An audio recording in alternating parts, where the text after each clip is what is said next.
Hello everyone, welcome back. आज हम discuss करेंगे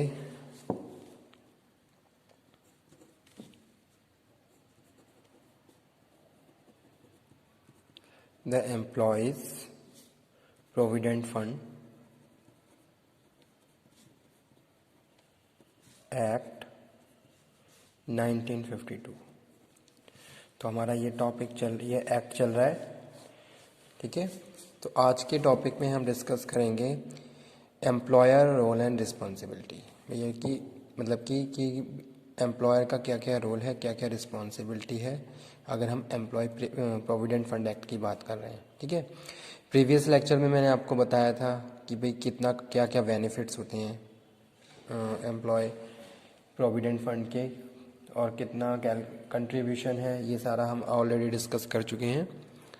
आज हम डिस्कस करेंगे मंथली रिटर्न, ठीक है, जो कि किस में आता है, एम्प्लॉय रोल और रिस्पॉन्सिबिलिटी में आता है। यानी कि अगर हम एम्प्लॉय प्रोविडेंट फंड एक्ट की बात कर रहे हैं तो जो एम्प्लॉयर है, यानी कि जिसकी फैक्ट्री या जिसकी ऑर्गेनाइजेशन में हम जॉब कर रहे हैं, जो हमें जॉब दे रहा है, वो एम्प्लॉयर है। एम्प्लॉयर की कुछ रिस्पॉन्सिबिलिटी होती हैं जो उसको पूरी करनी होती हैं। जैसे कि मंथली रिटर्न है, उसको क्या करना है, मंथली रिटर्न भरना होता है ईपीएफओ में, एम्प्लॉय प्रोविडेंट फंड ऑर्गेनाइजेशन में, ठीक है। यानी कि जितना भी वर्कर ने एक महीने में जितना भी कंट्रीब्यूशन किया वो सारा चालान बना के और वो ईपीएफओ की साइट पे जमा किया जाता है, ठीक है। तो वो यहाँ पे हम बात कर रहे हैं एज अ मंथली रिटर्न। तो पढ़ लेते हैं इसको एक एक बार और उसको फिर हैंड टू हैंड एक्सप्लेन कर लेते हैं। Monthly return, filling monthly PF return with EPFO, ठीक है। यानी कि आपका जो भी कंट्रीब्यूशन है वो मंथली किया जाता है और जो एम्प्लॉयर कंट्रीब्यूट कर रहा है वो भी मंथली कर रहा है। यानी कि मंथली क्या है, रिटर्न भरा जाता है एम्प्लॉय प्रोविडेंट फंड ऑर्गेनाइजेशन में within 15 days of close each month, ठीक है। यानी कि 15 दिन के अंदर अंदर आपका रिटर्न डिपॉजिट हो, मतलब कि फिल हो जाना चाहिए।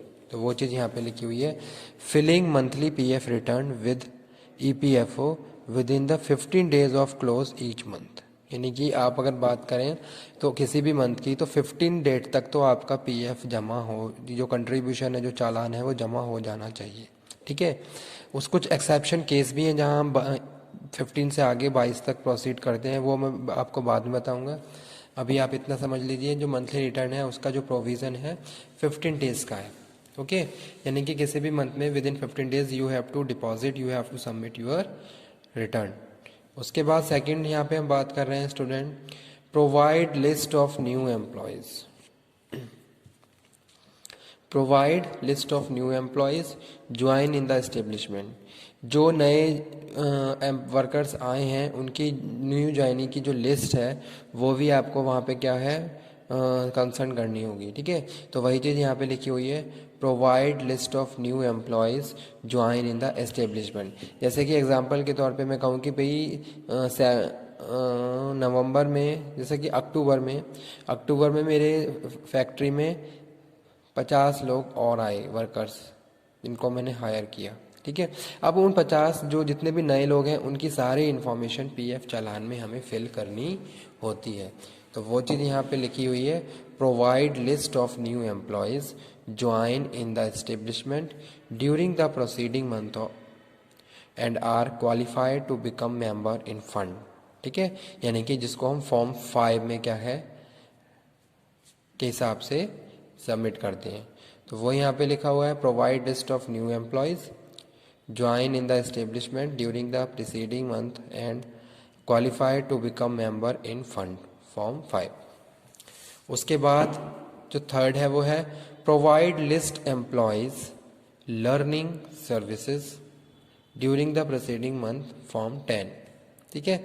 यानी कि क्या है, जो भी उनका जो टाइम पीरियड है उसके हिसाब से भी आपको लिस्ट को प्रॉपरली प्रिपेयर करके चलना है।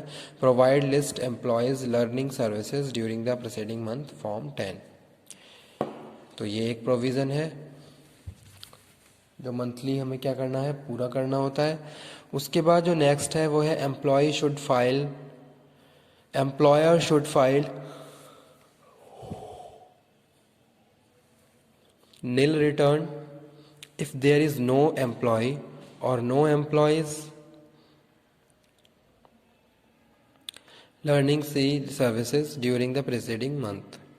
ठीक है, नेक्स्ट है month new, provide total number of member, last month new members, joint and existing member, resign in proceeding, जितने भी मेंबर्स ने ज्वाइन किया, जितने में भी रिज़ाइन किया। जैसे कि क्या होता है, अगर कोई कंट्रीब्यूशन पीएफ में कर रहा है, अगर वो रिज़ाइन कर रहा है तो वहाँ पे फिर क्या हो जाता है, उसका कंट्रीब्यूशन बंद हो जाता है। तो उस केस में आप प्रॉपरली लिस्ट शो करोगे कि भाई इतने वर्कर्स ने रिज़ाइन कर दिया और इनका ये जो पीएफ कंट्रीब्यूशन है ये लास्ट मंथ का कंट्रीब्यूशन है, उसके बाद नेक्स्ट मंथ से इनका नाम उस चालान या जो भी लिस्ट है, जो एक्सेल की जो हम लिस्ट बनाते हैं वहाँ से हटा दिया जाता है। ठीक है, तो वो यहाँ पे लिखा हुआ है। और नए ज्वाइनी जो आ रहे हैं, जो नए नए वर्कर्स आ रहे हैं उनको ज्वाइन कर रहे हैं, तो उनकी फॉर्मेलिटीज़ वहाँ पे फिल कर दी जाती है। तो वो यहाँ पे हम डिस्कस कर रहे हैं। ओके, तो इसलिए यहाँ पे लिखा हुआ है provide total number of member, पहला पॉइंट यही है। लास्ट मंथ न्यू मेंबर, दूसरा point. Join and existing new resign, okay, कितने नए आए, कितने ने रिज़ाइन कर दिया, वो सारी इन्फॉर्मेशन आपको प्रॉपरली मेंशन करनी होगी। तो वो ये यहाँ पे हम डिस्कस कर रहे हैं। ठीक है, तो स्टूडेंट यही था एम्प्लॉयर की रोल एंड रिस्पॉन्सिबिलिटी। जैसे कि भाई अगर मैं कोई फैक्ट्री चला रहा हूँ, एज ए एम्प्लॉयर मैं वहाँ पे काम कर रहा हूँ, तो भाई मेरी बहुत सारी रोल और रिस्पॉन्सिबिलिटी है वर्कर्स के लिए, कि वर्कर्स को क्या करना है, पीएफ के कंट्रीब्यूशन के लिए मैं उनकी हेल्प कर रहा हूँ, वहाँ पे ये प्रैक्टिसेस चल रही हैं। ठीक है, साथ के साथ मैं भी कंट्रीब्यूट, अगर मैं एम्प्लॉयर हूँ तो हर वर्कर्स का जो भी पार्ट बनना है उसमें 12% मेरा कंट्रीब्यूशन भी हो रहा है। मैं उसको सोशल सिक्योरिटी प्रोवाइड करा रहा हूँ आफ्टर डेथ और pre mature, after the retirement.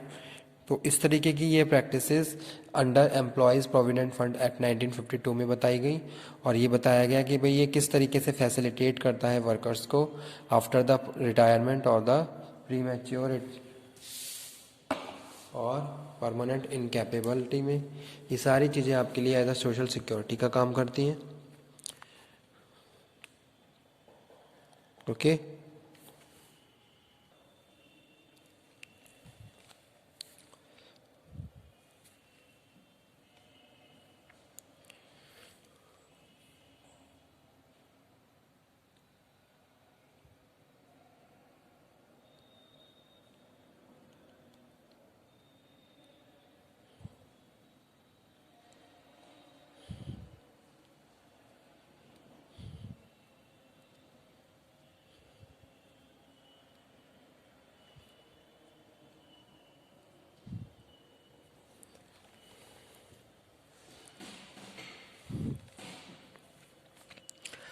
तो फॉर्म 5, फॉर्म 10 और फॉर्म 14, फॉर्म 12, फॉर्म 12A, ये सारे फॉर्म्स हमारे क्या हैं, एचआर के डॉक्यूमेंट्स होते हैं।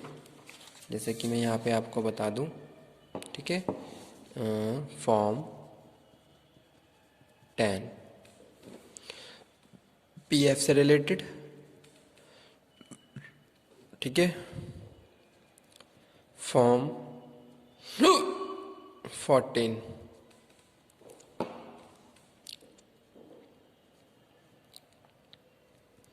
लीव विद वेजेस,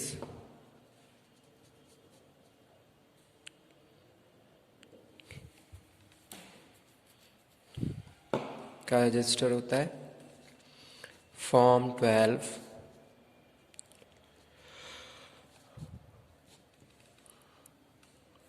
वर्कर्स की अटेंडेंस का रजिस्टर होता है। ओके, तो इस तरीके से ये डॉक्यूमेंट हमें टाइम पे प्रिपेयर करने होते हैं, और उसके बाद जो एम्प्लॉयर है वो अपने हैंड पे मंथली रिटर्न की रिस्पॉन्सिबिलिटी और अपना रोल प्ले करता है। और ये अकाउंट चालान जो भी निकलता है इसमें, वो किया है वो बैंक में जमा करवाया जाता है। जो भी अमाउंट बन रहा है monthly after PF contribution employ और एम्प्लॉयर, ओके, तो वो क्या है, उसके अकाउंट में उसको कंट्रीब्यूट किया जाता है। तो इस तरीके से हम बात कर रहे हैं एम्प्लॉयर रोल एंड रिस्पॉन्सिबिलिटी की। ओके, तो एग्ज़ाम के पॉइंट ऑफ व्यू से अगर स्टूडेंट में बात करूं तो टॉपिक इम्पॉर्टेंट है। और अगर हम बात करते हैं इसके एग्ज़ामिनेशन के पॉइंट ऑफ व्यू से, तो लास्ट ईयर के जो क्वेश्चन पेपर हैं तो उसमें ये question time to time repeat हुआ है। तो आप इसको नोट डाउन कर लीजिए, ठीक है। और एम्प्लॉयर रोल एंड रिस्पॉन्सिबिलिटी में हम बात कर रहे हैं किसकी, मंथली रिटर्न की। तो मंथली रिटर्न में हमने ये सारे टॉपिक कवर करे हैं।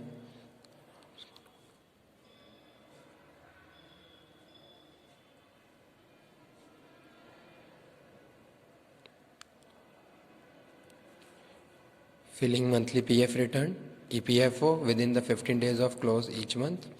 Provide list of new employees join in the establishment during the preceding month and are qualified to become member in fund. Form 5 जैसा कि मैंने बताया था, ठीक है। तो फॉर्म 5 और लिख लीजिए यहाँ पे। Provide list employees leaving service during preceding month from 10. Employees should file nil return. If there is a no new employees, no employees